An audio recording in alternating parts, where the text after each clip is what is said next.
ঘুরছে Corning machine, সেই সাথে ঘুরছে ভাগ্যের চাকা। তৈরি হচ্ছে দিন বদলের গল্প।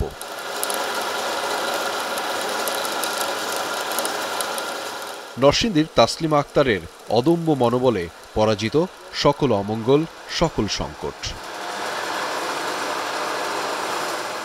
বাবা মায়ের ৮ সন্তানের একজন তাসলিমা আক্তার। শিক্ষার সুযোগটুকুও পাননি আর্থিক দৈন্যতায়। সংসারের কষ্ট লাঘবে বছর ৮ আগে কাজ শুরু করেন পোশাক কারখানায়। সেখানেই প্রণয় অন্য এক শ্রমিকের সাথে, পরে বিয়ে।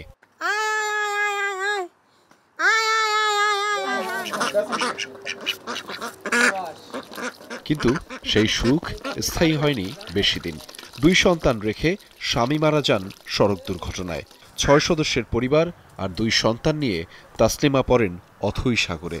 ভাগ্য বদলের স্বপ্ন নিয়ে পাড়ি জমান ওমানে। বাবা মা অসুস্থ, ওগুলো চিকিৎসা করতে হয়, সংসার তো পালতে হইব নাকি, ছেলে মেয়ে মানুষ করতে হইব। জায়গা সম্পদ নাই, একটু সম্পদ রাখার জন্য এটা স্বপ্ন নিয়ে গেছিলাম। ওমানে যাই এই যে ৪ মাস অনেক অসুস্থ, তা বাঁচার মতো না। তাই অনেক কষ্টের বিনিময়ে আমার বাপে আমারে আনছে, নাইলে ওই জায়গা থেকে আমার লাশটা ফেরত আনতো।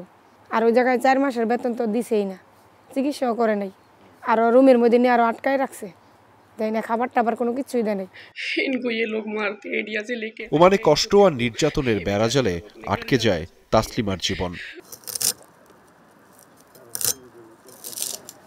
শারীরিক মানসিক নির্যাতনের পাশাপাশি বঞ্চিত করা হয় প্রাপ্য মজুরি থেকেও। কষ্ট সইতে না পেরে ফিরে আসেন দেশে।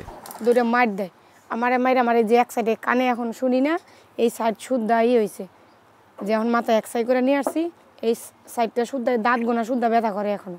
ওই জায়গায় অনেক ধরনের নির্যাতন করে। একটা তো মাইরা একবারে লাশই ফেলাই দিছে, মাইরা লাইছে।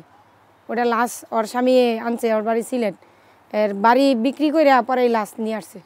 এই আর সাথে আমি ছিলাম, আমার ওই লাশই আইতো যদি আর ১ সপ্তাহ থাকতাম। নিঃস্ব হবার সেই গল্পে তাসলিমা স্তম্ভিত হলেও দমে যাননি।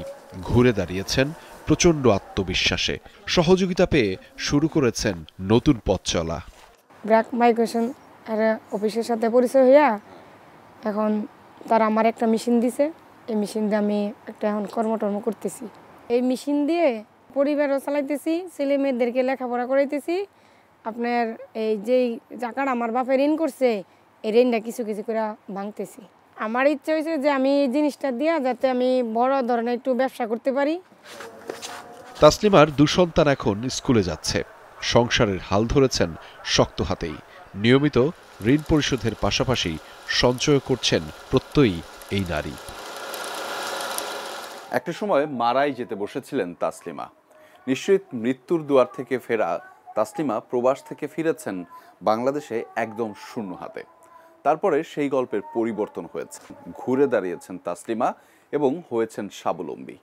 তবে সেইখানে আরও স্বপ্ন দেখতে বসছেন তিনি চান আরও অনেক মানুষের কর্মসংস্থান করতে তার এই নতুন প্রকল্পের মাধ্যমে। আহমেদ রেজা, যমুনা নিউজ, নরসিংদী।